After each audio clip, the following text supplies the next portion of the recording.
নমস্কার, cooking with আশা চ্যানেলে তোমাদেরকে স্বাগত। আজকে আমি তোমাদেরকে ইলিশ মাছের একটা অন্য রকম রেসিপি করে দেখাবো। তো দেখো, এখানে ইলিশ মাছটাকে ভালো করে ধুয়ে বেশি করে নুন হলুদ মাখিয়েছি, আর এর মধ্যে একটু মিক্সিতে পেস্ট করে কাঁচা লঙ্কাটাও এর মধ্যে মাখিয়ে রেখেছি। আর এখানে নিয়েছি আমি 2 চামচ সর্ষে আর 2 চামচ চারমগজ আর 2 কোয়া রসুন আমি মিক্সিতে পেস্ট করে নিয়েছি। এখন এটাকেও ইলিশ মাছটার সঙ্গে মিশিয়ে নেব। মাছটা আমি মেখে নিয়েছি, এবার আমি গ্যাসে কড়াই বসাবো। গ্যাসে আমি কড়াই বসিয়ে দিয়েছি, কড়াইটা এখন গরম হয়ে গেছে। এখন এতে সর্ষের তেলটা দিয়ে দেব।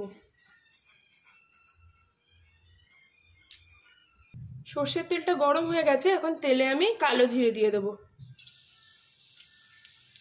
কালো জিরেটা এখন ভাজা হয়ে গেছে, এখন এর মধ্যে মাছগুলো একে একে দিয়ে দেব।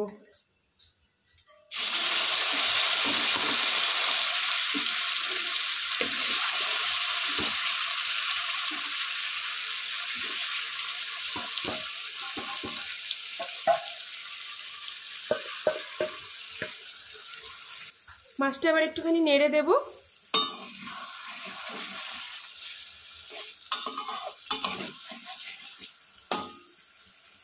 নেড়ে দিয়ে আমি ঢাকা দিয়ে দেব। ঠিক 1 মিনিট বাদে আমি ঢাকাটা খুলবো। খুলেই এবার আমি জল দিয়ে দেব।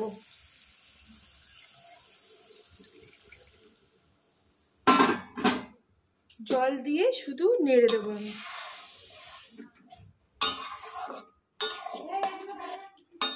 আর অবশ্যই লঙ্কা দিয়ে দেবো। ঝোলটা এখন ফুটছে, এখন আমি আরেকবার ঢাকা দিয়ে দেবো। ঠিক 2 মিনিটের জন্য এটা ঢাকা থাকবে। 2 মিনিট হয়ে গেছে, এখন আমি ঢাকাটা খুলবো। এবার আমি অল্প একটু সর্ষের তেল দিয়ে দেবো, নিয়ে গ্যাসটা আমি বন্ধ করে দেবো। ব্যাস হয়ে গেল আমার ইলিশ মাছের নতুন রেসিপি। আর এটা তো খুব তাড়াতাড়ি হয়ে যায়, দেখতেই পেলে, আর খেতে কিন্তু এটা অসাধারণ হয়। তোমরা কিন্তু অবশ্যই এটা বাড়িতে ট্রাই করো, আর কেমন হয় আমাকে জানিও। আর আমার চ্যানেলটাকে সাবস্ক্রাইব করতে ভুলো না, লাইক কমেন্ট শেয়ার করতে ভুলো না, আর বেল আইকনটাও কিন্তু প্রেস করতে ভুলো না আমার নিত্য নতুন রেসিপির আপডেট পাওয়ার জন্য। ধন্যবাদ।